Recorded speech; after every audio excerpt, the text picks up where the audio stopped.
দেশে নাকি তেলের সংকট হতে যাচ্ছে, তাহলে কি এখনই বেশি করে তেল কিনে মজুত করে রাখবো? কিন্তু তা দিয়ে কতদিন চলা যাবে? এরপর কি হবে? নাকি ব্যবহারে একটু সচেতন হব?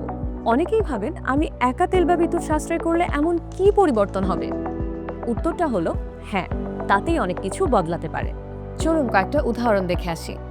ধরুন আগামী 1 মাসে ঢাকা শহরে প্রতিটা বাড়িতে একটি করে লাইট কম জ্বালানো হলো। শুনতে ছোট মনে হলেও এই সাশ্রয় করা বিদ্যুৎ দিয়ে কিন্তু একটি হাসপাতাল 1 বছরেরও বেশি সময় চালানো সম্ভব। তাই লাইট, ফ্যান বা অন্যান্য ইলেকট্রনিক যন্ত্রপাতি কাজ শেষে বন্ধ রাখবো। এবার আসি প্রাকৃতিক গ্যাসের কথায়।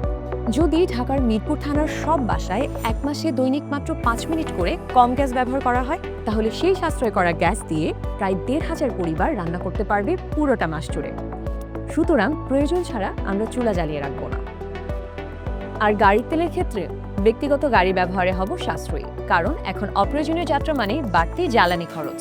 তাই আতঙ্কিত না হয়ে এখন সবচেয়ে জরুরি হলো সচেতন থাকা, নিজে কিভাবে সমাধানে অংশ নিতে পারি সেটা নিয়ে একটু চিন্তা করা। আরেকটি বিষয়, কোনো তথ্য বিশ্বাস করার আগে অবশ্যই কয়েকটি নির্ভরযোগ্য সূত্র থেকে যাচাই করে নিব, কারণ একটি ভুল তথ্য হতে পারে অনেকগুলো ক্ষতির কারণ। কিভাবে তা ব্যাখ্যা করব পরের ভিডিওতে।